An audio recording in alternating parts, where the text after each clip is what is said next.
Ya Nabi, salam alaika. Ya Rasul, salam alaika.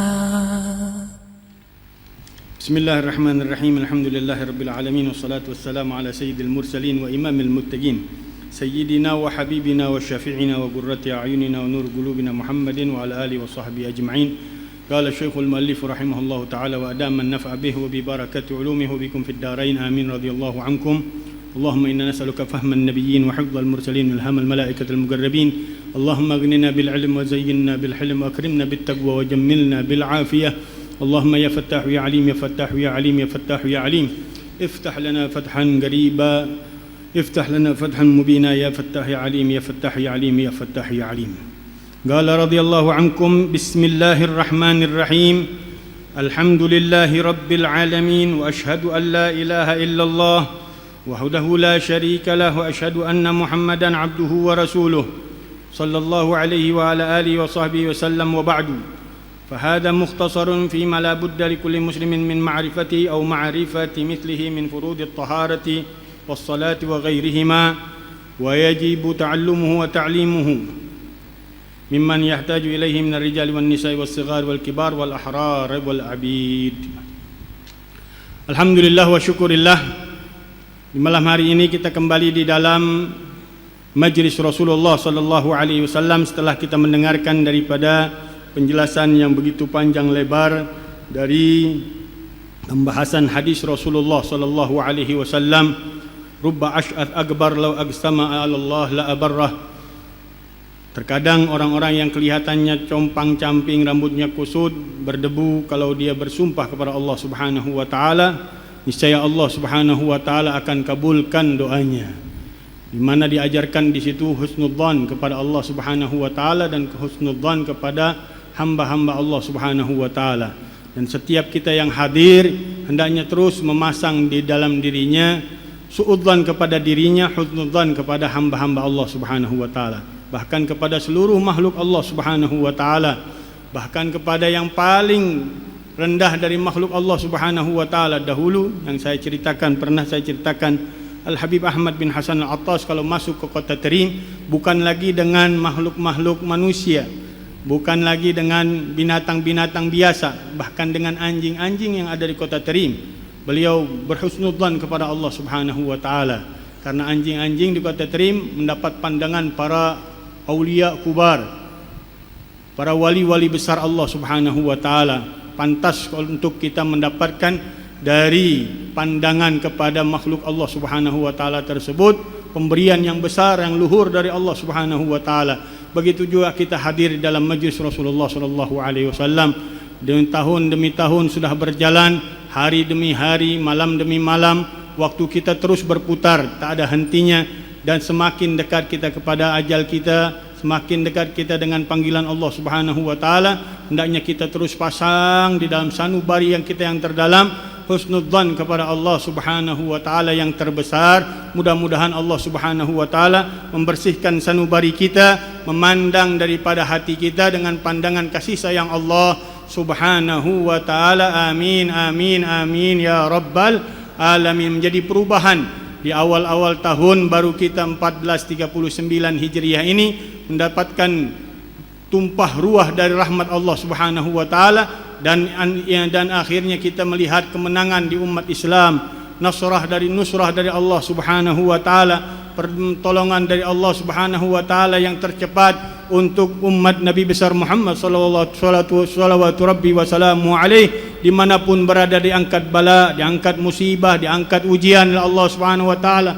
diberikan kedamaian oleh Allah Subhanahu wa taala. Amin ya rabbal alamin. Dalam pembahasan kita di dalam kitab yang baru, di dalam kitab Mukhtasar Latif yang dikarang oleh Syekh Abdullah bin Abdurrahman Ba'abbad, yang kemarin telah kita simpulkan ringkas daripada biografi kehidupan beliau, kita masuk di dalam pembahasan kitab yang dimulai oleh setiap para pengarang kitab dengan Bismillahirrahmanirrahim, Alhamdulillahi Rabbil Alamin.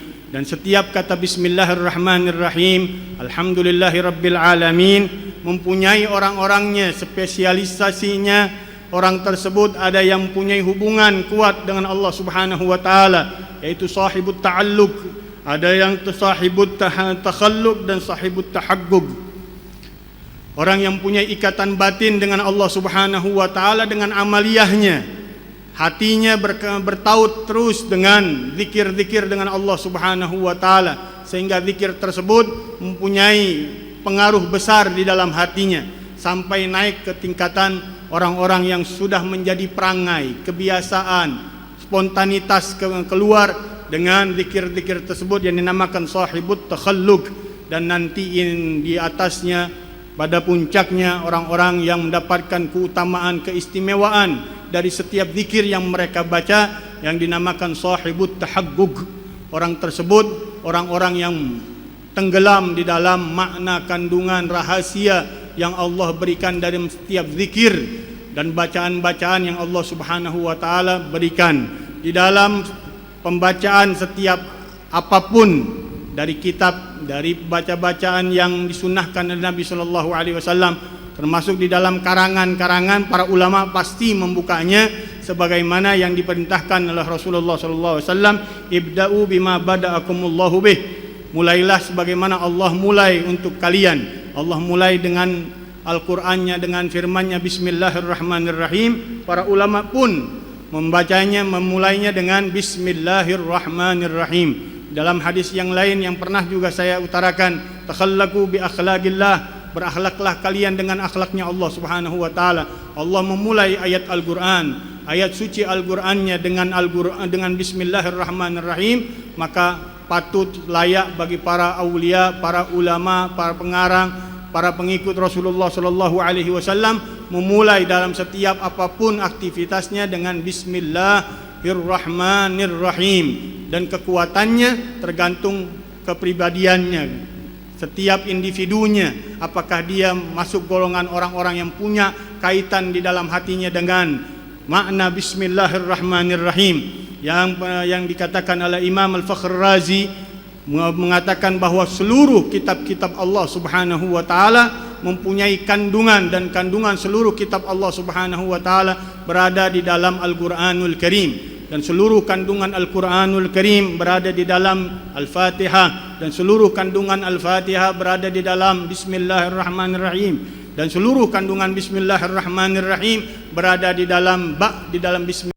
Arti bahwa kalian kuberikan ilmu sedikit dari apa yang ada di dalam ilmuku, kata Allah Subhanahu wa taala, wa ma utitum minal ilmi illa qalila, dan tidaklah kuberikan kepada kalian ilmu kecuali sedikit. Sedikit itu titik yang Allah Subhanahu wa taala tanam di dalamnya seluruh rahasia kandungan makna-makna luar biasa yang ada di dalam kitab-kitab Allah, di dalam Al-Qur'an, di dalam seluruh makna-makna ayat-ayat dan surat-surat di dalam Al-Qur'an adanya di dalam titik ba, di dalam Bismillahirrahmanirrahim.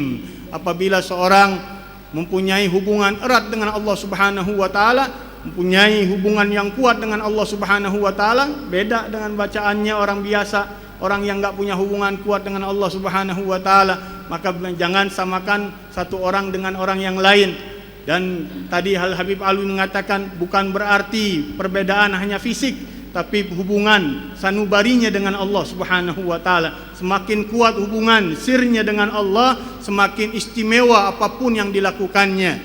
Pandangannya, utara ucapannya, gerak-geriknya, semuanya mempunyai rahasia daripada hubungannya dengan Allah yang erat. Mudah-mudahan Allah terus sambungkan hubungan kita yang terkuat dengan Allah Subhanahu wa taala, yang terindah dengan Allah Subhanahu wa taala, yang diberikan hubungan tersebut kepada pembesar-pembesar kekasih Allah Subhanahu wa taala. Amin amin amin ya rabbal alamin. Bismillahirrahmanirrahim.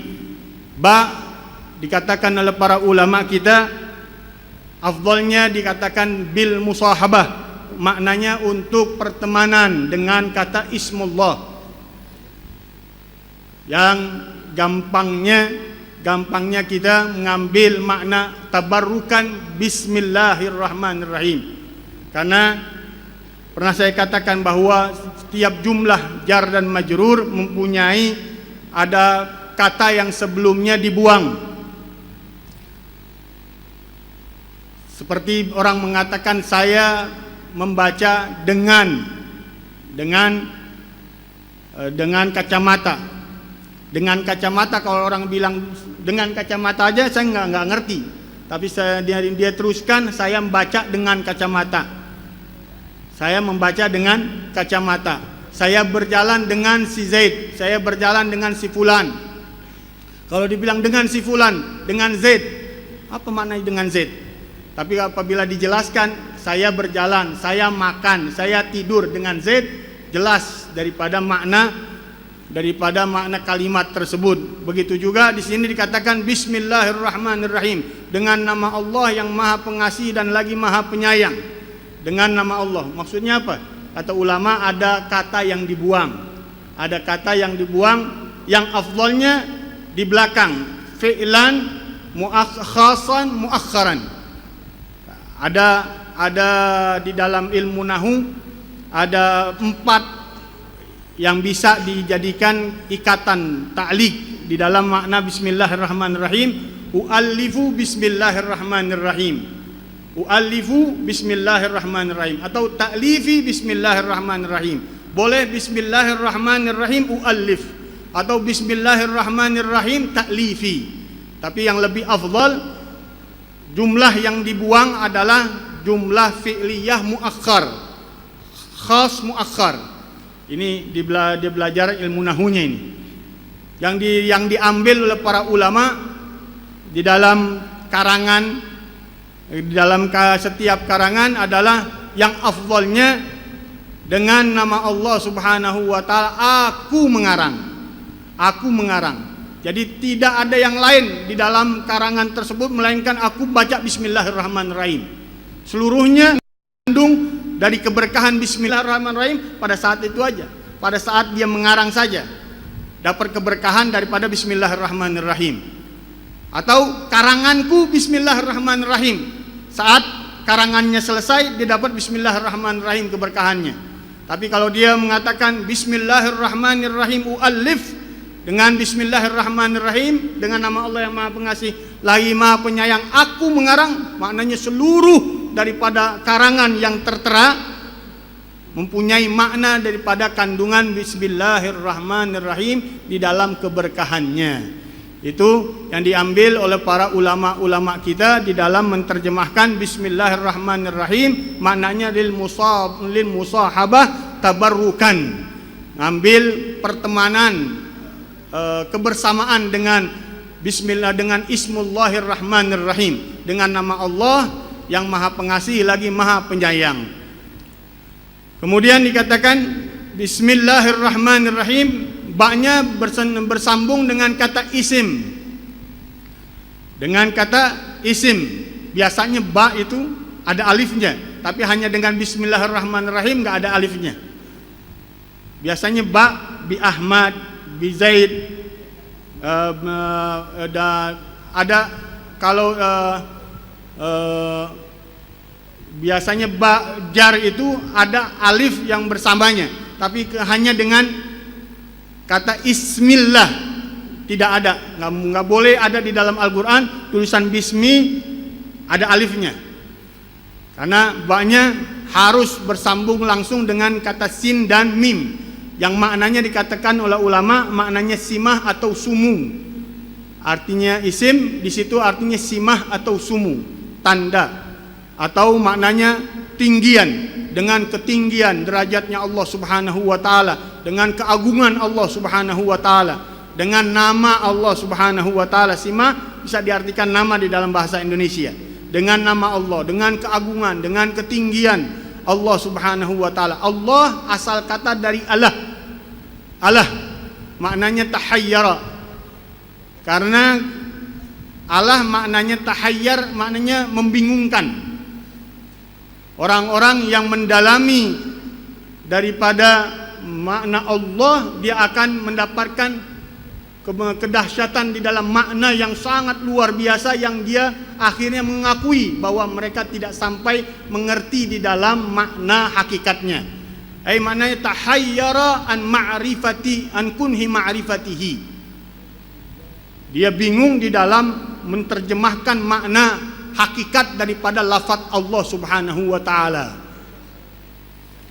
Makanya orang-orang yang di dalam cahaya yang begitu hebat dari Allah Subhanahu wa taala, dia terpancar makna walah. Orang kadang-kadang karena dia dalam keagungan kesaksiannya dengan Allah Subhanahu wa taala, diangkat akalnya oleh Allah Subhanahu wa taala menjadi ke orang bingung tadi. Seperti yang dikatakan banyak para salihin, banyak para kubar ulama majdub. Diangkat oleh Allah Subhanahu wa taala kekuatan akalnya karena cahaya yang begitu besar yang Allah berikan ke dalam sanubarinya, sehingga dia menjadi walah. Tahayyar dia, seorang kayak orang gila tadi, kayak orang bingung dia. Karena cahayanya lebih kuat daripada kekuatan akalnya. Cahaya yang diberikan oleh Allah Subhanahu wa taala melebihi kapasitas daripada kekuatan akalnya, sehingga dia seolah-olah terlihat seperti orang yang bingung atau seorang orang, ya maaf tadi kalau dianggapnya kasar, seperti orang gila. Kelihatannya seperti orang gila, padahal dia dalam keadaan kedekatan dirinya dengan Allah Subhanahu wa taala yang begitu dekat dengan Allah Subhanahu wa taala. Ini dari kata alah, tahayyar. Tahayyara fi kunhi ma'rifatihi. Orang yang tidak mampu untuk menerjemahkan makna hakikat Allah Subhanahu wa taala. Makanya dikatakan Allah zatul wajibul wujud, zat yang wajib adanya. Kalau kita ini maujud, al-alam kulluhu maujud, diadakan. Tapi Allah Subhanahu wa taala ada tanpa yang mengadakan, ada tanpa awalan, ada tanpa akhiran. Wujud Allah Subhanahu wa taala.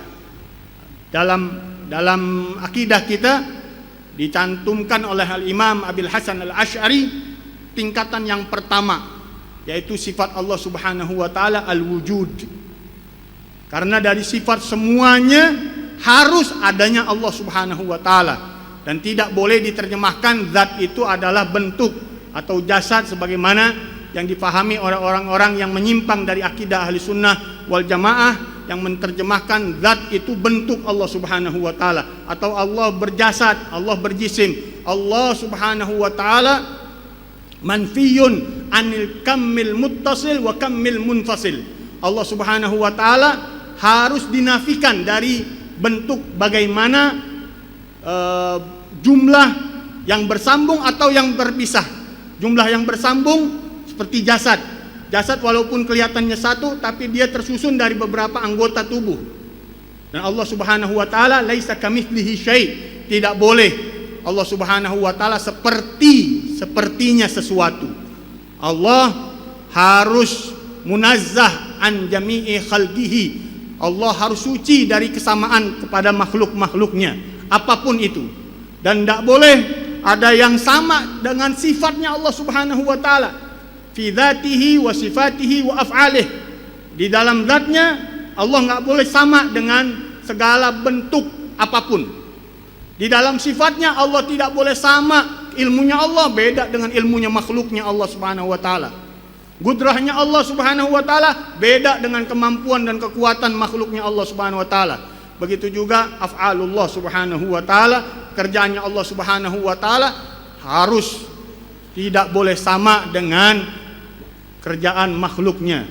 Allah Subhanahu wa taala tidak boleh disamakan dengan semua makhluknya, apapun bentuk makhluk tersebut. Maka Allah Subhanahu wa taala jangan kita gambarkan bahwa zat itu adalah bentuk, adalah jasad bagi Allah Subhanahu wa taala. Bukan. Zat maknanya hakikah. Hakikatnya Allah Subhanahu wa taala yang tidak akan mampu orang untuk menerjemahkannya secara maksimal. Gak bisa meliput makna kandungan Allah Subhanahu wa taala siapapun dia. La nabiyyun mursal wala malaikatun mugarrab wala auliya. Tidak para nabi, tidak para rasul, tidak para malaikat, tidak para aulia bisa menerjemahkan makna Allah Subhanahu wa taala. Makanya nama dikatakan oleh Sayyidina Abu Bakar Siddiq, la ya'rifullah illallah. Tidak ada yang mengetahui Allah dengan seutuhnya kecuali Allah Subhanahu wa taala. Wal ilmu ilman, imanun wa isyraku. Dan ilmu terbagi dua, mau percaya atau mau musyrik dengan Allah Subhanahu wa taala. Kalau kita beriman dengan Allah Subhanahu wa taala, kita harus mengerti al-ajzu an darkil idraki idraku. Kita merasa kita enggak mampu untuk menerjemahkan, memahami seutuhnya Allah Subhanahu wa taala, berarti kita sudah masuk di dalam ahli ma'rifatnya Allah Subhanahu wa taala.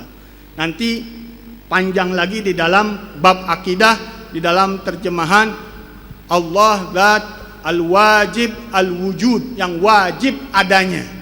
Adanya Allah tidak butuh ruang, adanya Allah tidak butuh waktu. Bahkan waktu dan ruang adalah ciptaan Allah Subhanahu wa taala. Allah sebagaimana dahulu dan sekarang, tidak pernah ada perubahannya Allah Subhanahu wa taala. Allahu Allah. Allah yang dahulu, ya Allah yang sekarang. Tidak ada perubahannya, tidak ada persamaannya dengan segala makhluknya Allah Subhanahu wa taala. Wajib adanya Allah Subhanahu wa taala, al-munazzah an jami'a al-muttasif bi jami'il kamalat, yang mempunyai seluruh sifat-sifat kesempurnaan bagi Allah Subhanahu wa taala.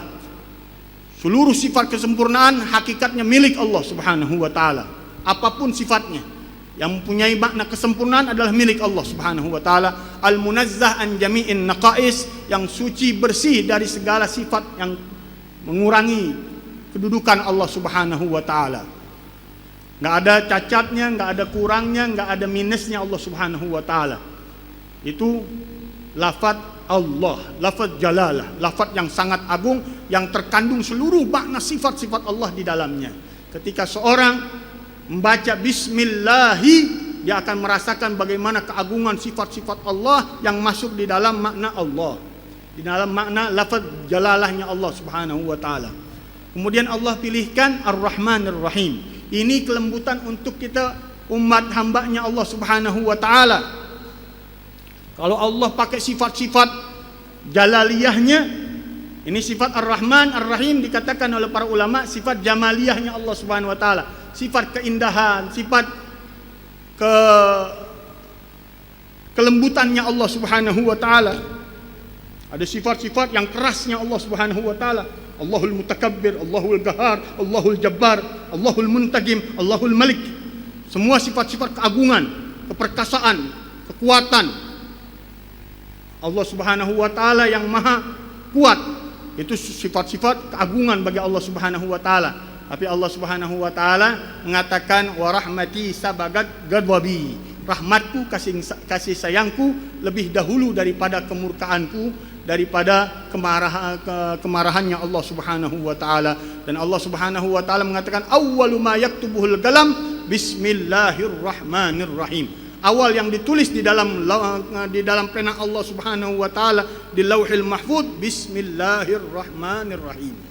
Fa idza katabtum kitaban faktubuhu bismillahirrahmanirrahim. Dalam hadis Rasulullah SAW, teruskan dalam hadis tersebut, apabila kalian menulis satu kitab karangan, maka tulislah bismillahirrahmanirrahim.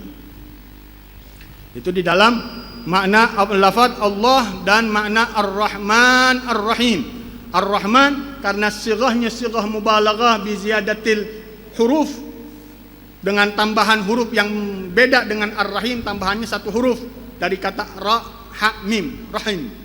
Tambahin rahim ya. Mubalaghah juga, tapi tambahannya satu huruf. Rahman tambahannya dua huruf, alif dan nun, ala wazan fa'lan. Maka dia mempunyai makna yang lebih besar, lebih luas daripada Ar-Rahim. Dikatakan oleh Imam Ahmad Al-Khattabi bahwa Ar-Rahman ala wazan fa'lan mempunyai makna al-mun'im fid dunya wal akhirah lil muslim wal kafir. Allah yang memberikan kenikmatan di dunia dan akhirat bagi muslim dan orang kafir. Orang kafir pun diberikan oleh Allah Subhanahu wa taala rahmatnya di dunia, tapi dengan sifat rahmannya Allah Subhanahu wa taala, tidak dengan sifat rahimnya Allah Subhanahu wa taala. Sifat rahimnya Allah khusus untuk kaum mukminin, wa kana bil mu'minina rahima. Allah Subhanahu wa taala dengan orang-orang yang beriman, yang penuh dengan sifat penyayangnya kalau dalam bahasa Indonesianya. Sifat kasih sayang. Sayangnya Allah Subhanahu wa taala hanya untuk orang-orang yang beriman di akhirat. Di akhirat hanya khusus dengan sifat rahimnya Allah Subhanahu wa taala. Walaupun sebagian ulama mengatakan Ar-Rahman al-mun'im bi jalailin ni'am, yang memberikan nikmat yang pokok-pokok, yang inti-inti, sehat, umur, rezeki, ilmu, yang pokok semuanya itu diatur dengan sifat rahmannya Allah Subhanahu wa taala. Kalau sifat yang detailnya, kenikmatan yang lebih rincinya diatur dengan sifat Ar-Rahim. Ar-Rahim al-mun'im bi daqaiqin ni'am, yang memberikan nikmat dengan nikmat yang rinci, yang lebih detail. Itu yang ngatur sifat rahimnya Allah Subhanahu wa taala. Ini kita memulainya dengan Bismillahirrahmanirrahim. Kita minta sama Allah Subhanahu wa taala nikmat yang pokok-pokok, yang besar-besar dari Allah Subhanahu wa taala. Begitu juga nikmat yang rinci-rinci, yang terkecil dari Allah Subhanahu wa taala, dari kenikmatan yang Allah berikan kepada hamba-hambanya. Amin ya rabbal alamin. Di dalam fikih kita selalu bahas, kita akan ulang-ulang di dalam metode para ulama-ulama Hadramut mengajarkan dari kitab-kitab matan, mutun, kemudian syuruh, kemudian hawashi. Matan-matan yang kitab-kitab kecil yang bisa dihafal, kemudian naik kepada syuruh, pada penjelasan yang penjabaran yang agak luas, kemudian kitab-kitab yang lebih panjang lebar lagi yaitu kitab hawashi. Nah, ini kita diajarkan dari kemarin Risalatul Jami'ah, kemudian Safinatun Najah, naik ke Mukhtasar Latif. Ini masih mutun. Walaupun kelihatannya tebal ini tebal syarahnya. Ini sudah ada termasuk syarahnya, bukan matanya. Matanya tipis banget matanya.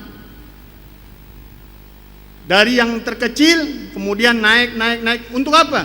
Untuk menyerap, menghafal daripada apa yang dibawa oleh para ulama-ulama di dalam rangkuman mereka, di dalam hasil yang mereka analisa dari seluruh pelajaran-pelajaran pentingnya di dalam pembahasan-pembahasan yang luas. Mereka kasih intisari-intisarinya, rangkuman-rangkumannya. Untuk apa? Dihafal dengan mudah oleh orang-orang awam seperti kita.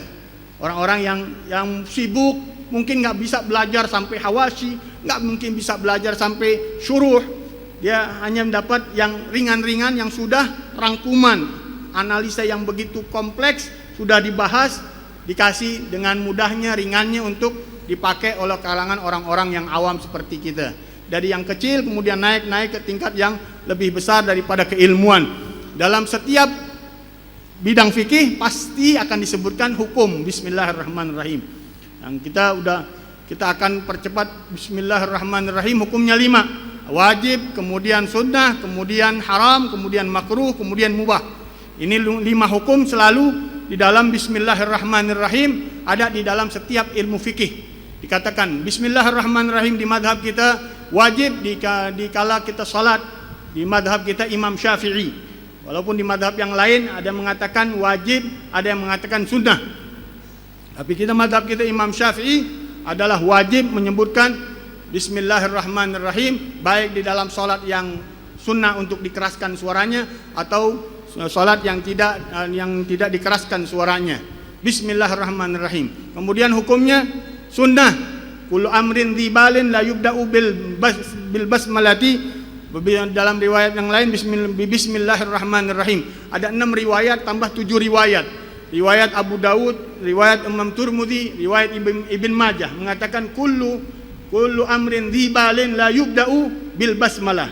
Dalam yang lain kullu amrin dzibalin la yubda'u bi bismillahirrahmanirrahim fa huwa aqta. Dalam riwayat yang lain fa huwa ajzam. Di riwayat di dalam riwayat yang lain dikatakan fahuwa abtar. Itu riwayat Abu Dawud dan Imam Turmudi. Dalam riwayat Ibn Majah, kullu amrin dzibalin la yubda bil hamdalah, bil alhamdulillahirrahmanirrahim. Fahuwa aqta, fahuwa ajzam, fahuwa abtar. 6 riwayat tersebut bisa dijadikan satu, kata ulama hadis. Kalau ada hadis yang sama tapi masih bisa disatukan, maka digabung hadis tersebut dalam periwayatannya, masih bisa matan hadisnya itu masih enggak berlawanan. Yang satu mengatakan segala sesuatu yang dianggap penting di dalam agama kita maka disunnahkan baca Bismillahirrahmanirrahim. Yang satu lagi mengatakan disunnahkan baca Alhamdulillahirabbil alamin. Enggak ada masalah, dua-duanya zikir. Karena di dalam hadis yang terakhir yang dikatakan riwayat yang ketujuh, kullu kalamin la yubda'u bi dzikrillahi wassalati alaihi fahuwa ajzam. Setiap ucapan yang tidak dimulai dengan zikrullah, dan salawat kepadaku, kata Rasulullah SAW, maka dia itu ajzam, cacat itu ucapan. Dan dari hadis ini dua-duanya zikir. Bismillah zikir, alhamdulillah zikir, bisa digabung dua-duanya. Maka kata ulama, yang pertama namanya jumlah hakikiyah, yang kedua jumlah idhafiyah. Kalau kita pelajarin nahunya, ini yang pertama tidak ada sebelumnya tidak ada kata-kata yang memulainya, maka dia dinamakan hakiki, berita yang langsung kalau kita bilang. Yang pertama asal, yang kedua tambahan. Hamdalah ini dijadikan jumlah yang ngikut kepada Bismillahirrahmanirrahim sebagai tambahan saja. Dari riwayat hadisnya mengatakan Bismillahirrahmanirrahim sunnah di dalam setiap amal yang dianggap penting oleh agama, ya, termasuk diantaranya mengarang, berkhutbah, makan, minum, tidur. Disunahkan kita baca Bismillahirrahmanirrahim karena tuntunannya Nabi SAW yang diajarkan oleh Rasulullah SAW. Bahkan Rasulullah SAW membaca Bismillahirrahmanirrahim dalam riwayat Ibn Mas'ud, setiap habis sholat baca Bismillahirrahmanirrahim 20 kali. Setiap sembahyang fardu 20 kali, 20 kali, 20 kali. Yang saya juga pernah katakan ini termasuk daripada wiridannya Al-Imam Al-Ghazali. Al-Imam Al-Ghazali kalau setiap habis sembahyang fardu dia membaca Bismillahirrahmanirrahim 20 kali. Sebagaimana yang diriwayatkan oleh Ibn Mas'ud, karena Rasulullah SAW yaqra' Bismillahirrahmanirrahim isrina marrah ba'da kulli salah. Rasulullah SAW membaca 20 kali Bismillahirrahmanirrahim setiap salat fardunya. Ini diamalin oleh para ulama-ulama kita. Dan juga ada riwayat yang mengatakan dalam perkataannya Imam Ahmad As-Sawi yang pernah saya katakan juga. Beliau mengatakan siapa orang yang membaca 21 kali Bismillahirrahmanirrahim, maka amina minas sargah, amina min mautil faj'ah wa min balaya. Orang itu akan selamat dari segala macam kemalingan rumahnya, kemudian dari mati mendadak, kemudian dari segala bala. Kata beliau indan naum, ketika dia belum tidurnya. Ini riwayat Ahmad Sawi sebelum tidur. Orang baca nanti 21 kali sebelum tidur Bismillahirrahmanirrahim, dia dijaga oleh Allah Subhanahu wa taala dirinya dari bala, rumahnya dari kemalingan, kemudian dari kematian yang mendadak. Kalau takut mati mendadak, baca Bismillahirrahmanirrahim 21 kali sebelum tidur. Mudah-mudahan kita diberikan taufik oleh Allah Subhanahu wa taala. Ini yang mahal taufik. Gampang uraiannya, tapi ngamalinnya setengah mati. Kemudian yang ketiga haram. Melakukan semua perbuatan haram dilarang kita baca Bismillahirrahmanirrahim. Bahkan dikatakan oleh para ulama, kalau dia sengaja, dia faham maknanya, maka dia bisa menjadi kufur. Ketika dia berzina, ketika dia minum keras, ketika berjudi, ketika hadir ke tempat-tempat maksiat, dia pakai Bismillahirrahmanirrahim, dia sengaja tahu. Berarti dia istihzaan billah, dia ngolok-ngolok Allah Subhanahu wa taala, menyebabkannya wal iyadzu billah kufur, dan harus bersyahadat lagi. Di dalam madhab kita harus diucapin syahadat baru lagi karena kesengajaannya dia mengolok-ngolok Allah Subhanahu wa taala. Dan dosanya ucapan Bismillahirrahmanirrahim bukan dapat pahala, dosanya lebih besar kata ulama dari kerjaannya sendiri. Kalau dia tahu bahwa ucapan Bismillahirrahmanirrahim yang dibaca ketika dia bermaksiat itu dosanya lebih besar daripada perlakuan maksiatnya sendiri. Wal iyadzubillah min dzalik. Maka jangan sembarangan, jangan dijadikan wal iyadzubillah permainan Allah Subhanahu wa taala. Kita mengucap Allah yang Maha Pengasih lagi Maha Penyayang, tapi kita dalam kemaksiatan sama Allah Subhanahu wa taala. Naudzubillah min ghadabillah. Kemudian yang keempat adalah makruh, hukumnya makruh di dalam segala sesuatu yang makruh lidzatih atau makruh li'arid, suatu yang dianggap makruh oleh ulama kita seperti nyabut uban, makan makanan yang berbau dari bawang putih mentah. Rasulullah SAW ketika pertama kali hijrah datang ke rumah Abi Ayyub Al-Ansari, paman beliau, disediakan salah satu makanannya ada bawang mentah. Rasulullah SAW tidak makan bawang tersebut. Kata Rasulullah, inni unaji man la tunajun. Kata Rasulullah SAW, aku berdialog dengan apa yang kau enggak lihat, atau Allah Subhanahu wa taala dan para malaikat Allah Subhanahu wa taala. Fa inni akrah an udhihim, kata Rasulullah SAW, aku takut mengganggu mereka. Kata Sayyidina Abu Ayyub Al-Ansari, kalau begitu ya Rasulullah, mulai hari ini enggak boleh masuk bawang putih mentah ke rumahku. Saking dia menghormati Rasulullah SAW. Bukan berarti enggak boleh bawang putih mentah. Boleh, tapi enggak buat kedudukan Nabi SAW. Bawang putih mentah itu mengganggu daripada bau mulutnya Rasulullah SAW di dalam bermunajat kepada Allah, berdialog dengan para malaikat-malaikatnya Allah Subhanahu wa taala. Dan ya Abu Ayyub Al-Ansari takhallugan biadabin Nabi SAW, mengambil adabnya Rasulullah SAW. Dia mengatakan, mulai saat ini, mulai hari ini enggak boleh bawang putih mentah masuk ke rumahku lagi ya Rasulullah. Itu adabnya sahabatnya Rasulullah, hatta yang kecil, hal-hal kecil, bahkan di dalam masalah makanan dia teliti bagaimana Rasulullah Shallallahu Alaihi Wasallam. Kemudian yang terakhir adalah sesuatu hal yang boleh-boleh aja, hal yang biasa-biasa, safasifil umur, hal yang ringan, mindahin satu barang ke satu tempat ke tempat yang lain boleh, tapi apa? Nggak ada nilai dipentingkannya oleh ulama. Kita ngangkat dari satu tempat ke tempat lain barang, baca Bismillahirrahmanirrahim, boleh, tapi nggak dapat pahala amalnya. Pahala zikirnya saya selalu ingatkan, dalam berzikir ada pahala amaliyah, ada pahala zikir. Bacaan Bismillahirrahmanirrahim yang keluar dari lidah kita zikir, ada nilainya, tapi amalnya ketika kita ngangkat dengan bacaan Bismillahirrahmanirrahim nggak ada. Itu halnya dianggap mubah oleh ulama-ulama kita, maka tidak ada nilai amalnya di dalam pahala. Boleh-boleh saja kita baca, tapi tidak mempunyai nilai pahalanya di dalam amal. Tapi dalam zikirnya tetap bacaan Bismillahirrahmanirrahim adalah Islam dengan semangat yang baru, bahwa kita bersandarnya kepada zatnya Allah Subhanahu wa taala. Enggak ada sandaran yang hakikat kecuali Allah Subhanahu wa taala.